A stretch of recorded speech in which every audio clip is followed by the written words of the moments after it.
After the United Kingdom, Sweden in turn bans Huawei from its 5G network. The United Kingdom was the first European country to do so in July. Sweden in turn explicitly banned Chinese groups Huawei and ZTE from its new future 5G telecoms network, citing national security to Beijing's chagrin. We strongly oppose the abuse of the concept of national security, the violation of market rules and the principles of fair competition. In the absence of any factual basis or solid evidence, responded the embassy from China to Stockholm in a statement. She deplored the banning of Chinese companies on unfounded accusations, creating artificial barriers to cooperation. After the UK in mid-July, Sweden is the second country in Europe and the first in the European Union to explicitly ban Huawei from almost all of the infrastructure needed to run its 5G network, according to a score produced by AFP. After the UK in mid-July, Sweden is the second country in Europe and the first in the European Union to explicitly ban Huawei from almost all of the infrastructure needed to run its 5G network, according to a score produced by AFP.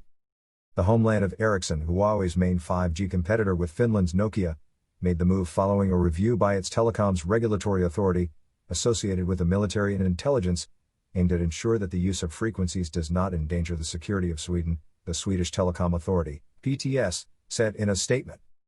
Huawei, world number one in the sector, and ZTE, another of the main telecom equipment manufacturers, will be banned from all central functions, that is to say more or less the entire network according to the inventory drawn up by the PTS.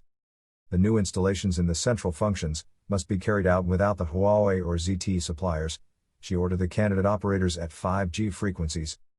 Equipment already installed that can be used for 5G will have to be removed by January 1, 2025, a deadline even shorter than that set by London, which gave until 2027.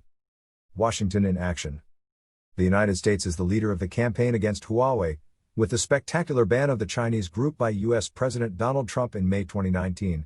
Washington, which no longer has a major telecom equipment supplier in mobile networks, has since openly encouraged its European partners to do the same, against the backdrop of a standoff with China. The U.S. intelligence services are primarily concerned that Huawei will allow Chinese authorities to use its equipment to monitor communications and data traffic.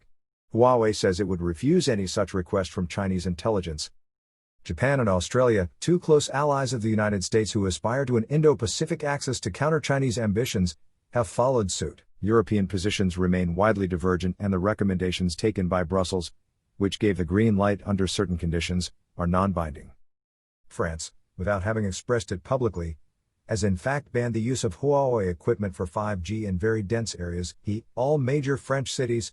According to operator Beijing, the periods of use of the equipment will also be limited to 8 years. Without explicitly targeting Huawei, Slovenia and Romania in particular took steps to facilitate its exclusion from calls for tenders. Other European countries, such as Spain, Poland, and Greece, on the other hand, expect operators to be able to use Huawei equipment. The ban was announced during the selection for a tender for new 5G frequencies, 2.3 and 3.5 GHz. 4 groups were selected: the former incumbent Telia, as well as Higaccess, better known under its trademark 3Net4 Mobility Telenor Tele2, and the audiovisual distributor Telecom. The auctions are scheduled to start on November 10.